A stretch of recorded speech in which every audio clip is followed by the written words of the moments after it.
కొన్నిసార్లు అబ్జర్వ్ చేసుకుంటే మనకు అర్థమవుతుంది. తొందరపాటు వల్ల, తొందరపాటు నిర్ణయాల వల్ల అది మనకే ఎంతో ఇబ్బంది పెడుతుందని. ఎంతో మందితో మాట్లాడేటప్పుడు ఆ తొందరపాటు వల్ల విషయాలు సరిగ్గా తెలుసుకోకుండా, అర్థం చేసుకోకుండా, సరిగ్గా అవగాహన లేకుండా తొందరపడి నిర్ణయాలకు రావడం వల్ల మన వల్ల ఎంతమందికి ఇబ్బంది అయింది.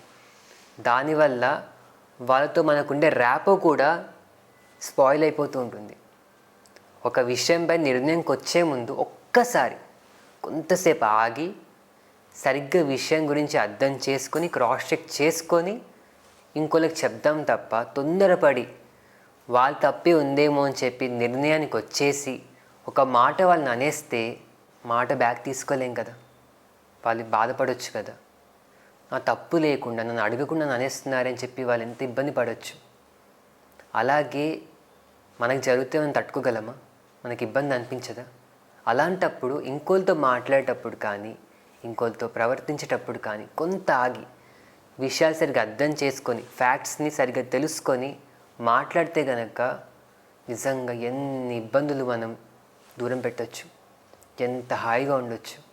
అందరితో ఆ ర్యాపోని ఎంత బాగా మెయింటైన్ చేసుకోవచ్చు.